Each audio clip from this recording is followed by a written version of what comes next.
Hey Reefers, coming back at you again with another update. I know it hasn't been 3 months like the last interruption we had, but I figured I'd show you a blue update now that we have the two blue Orphek OR3s up there.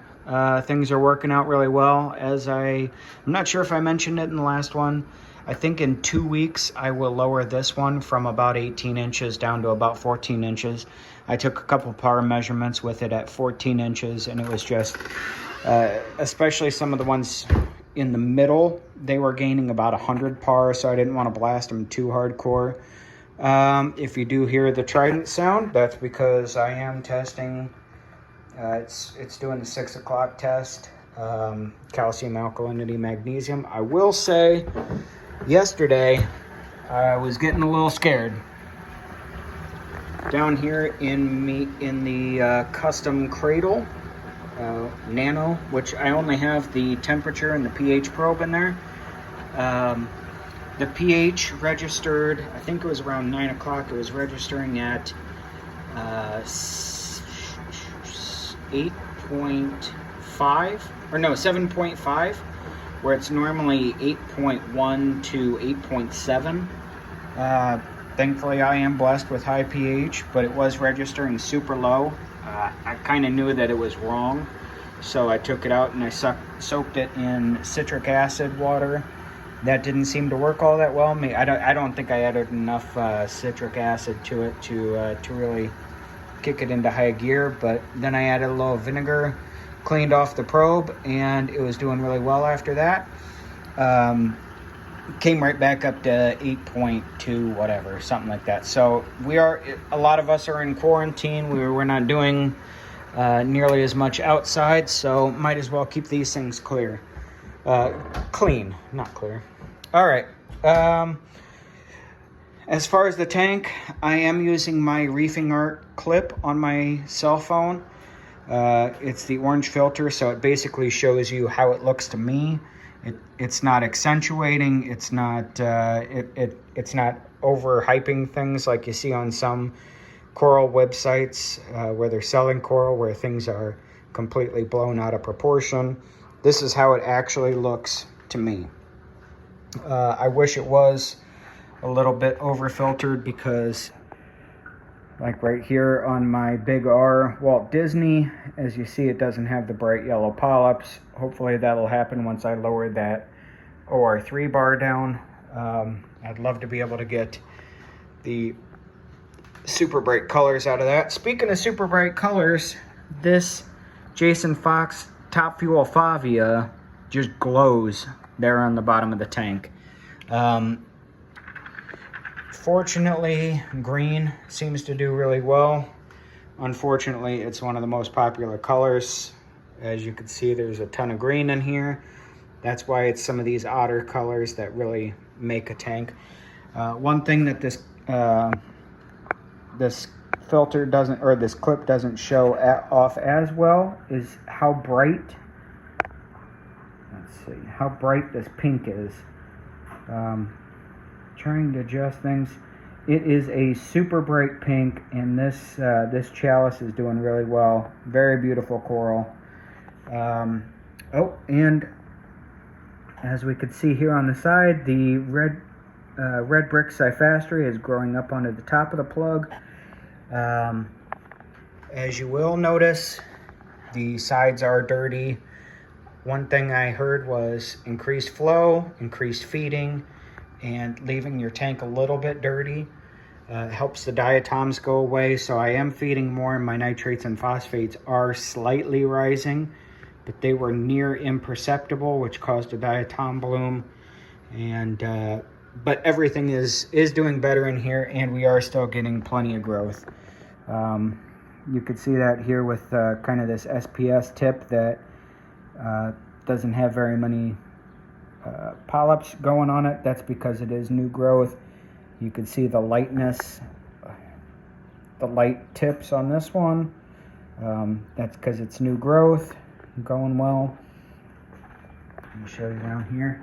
One thing I wish this Jason Fox jack-o'-lantern would grow up but it is growing down quite a bit. It's a super bright, beautiful coral. Love the looks of it. Wish the sides weren't quite as dirty. Wish Clowny would get out of the way. Love that coral. I love the Goniopora. Super flowy in certain wave modes, but it seems to, with just the J-bows on here, SOW20, SOW15, it doesn't seem to get a ton of flow from the other side and then go back to a ton of flow that way. I tried to rig them up that way, but it would just be this one on and then those three on. I couldn't figure out how to get it them to just do one side and then the other. This Lobo down here is kind of sad. Super beautiful Lobo. I love the middle of it. It kind of reminds me of a clam. It's been in here for probably 2 years and hasn't grown, hasn't done anything, but that's because it's kind of been knocked around a ton. But still surviving, still thriving, doing what it does. Lithophyllon back here just keeps growing out like a champ. Very pretty. I love the colors on it. Super bright green and purple. Just a great looking coral. If you didn't know from previous episodes, it got carried on a snail or crab or whatever onto this side. That one's doing really well too. I do want to highlight a couple corals here. So as we see here, the slime ball and acropora, I took off 2 fairly generous size frags, mini colonies as that one is, and this this colony just regrew within a month. Barely even noticed that I took off a piece or two. I don't know the name of this SPS back here. It is growing like nobody's business. It used to just come off the front, and it is already growing onto the top of this rock. And I'll get a shot from the side, but how can I do that? There we go. It is growing. All right, come on. There we go. It is growing out quite a bit. Those weren't there. If you want to look back a video or two, because I don't have time to edit in another video, it was not like that. Super fast grower, good looking coral. It looks really peachy in daytime lighting. One bad thing, this Garf Bonsai, it seems that the diatoms have kind of gotten to it, even though there is a ton of flow right there. Hopefully I could save that guy. Hopefully the diatoms slow down and it doesn't STN from there. Couple other things. The pink elephant has now branched out onto the rock, so that dude's there to stay. The Optimus Prime right there.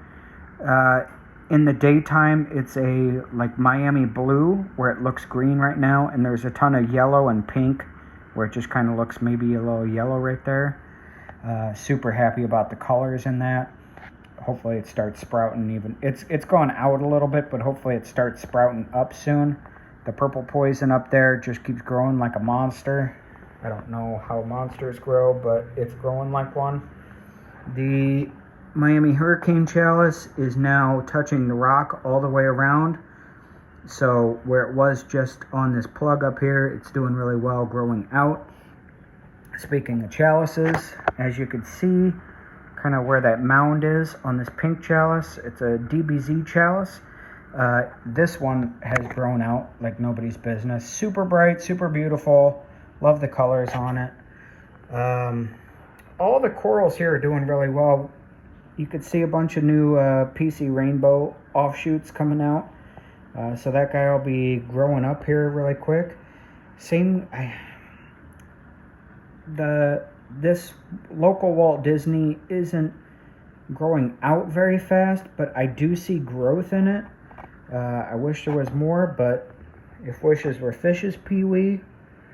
This Walt Disney, Big R Walt Disney, hasn't really done much. The flow isn't great on it, but as you can see, it's getting Naso tang. It is getting plenty of flow. I wish it was getting a little bit more, but my next thought is, instead of just those 4 pumps, put a SOW15 in the middle and have it on a rotating arm. So maybe that'll happen here soon. This orange acan, I know it's tough to tell. It is bigger than fist size because it is back probably 8-9 inches, so it's kind of distorted in its in the way you could tell the sizing. Same here with the frog spawn. Kind of place my wrist there. It's rather giant. You could barely tell I fragged it 5-6 times. I did forget the name of this Monty back here, but since I've changed the pumps, it has really taken out. God, the fish are all over me. You could tell it's almost feeding time. It's a Aquaman Monty. Looks gorgeous in the daytime, very nice at nighttime, when you can kind of see those polyps shrivel up a little bit and you can get a look at the base color of it. Very good looking coral. One of my favorites is the Lobo back here. Super bright coral, super bright colors on it. Let me see if I can get a look at it from the side.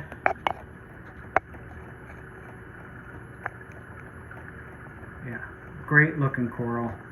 I have this really bright, there it is, green and orange, super puffy down there. Good looking coral, just kind of more boring colors when compared to all the striations and super bright colors in that one. So basically everything in the tank's doing really well.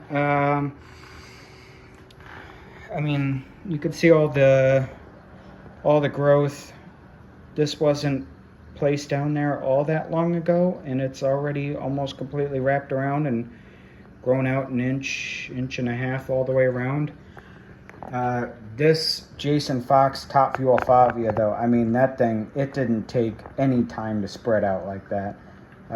Super fast grower. And I was looking it up. It's a fairly expensive coral. I think frags are like $80 for a frag. I don't know why when it's such a super fast grower, but maybe I'm just lucky. So I think that's it for this video. I did want to put out a blue video just to show you how good the corals look with all the fluorescence versus just the daytime lighting. Daytime lighting I like more, but seems like everybody likes blue, and I don't mind it either. But daytime lighting shows off everything. I just prefer that, but here we are. All right, reefers, until next video, keep it easy. Peace.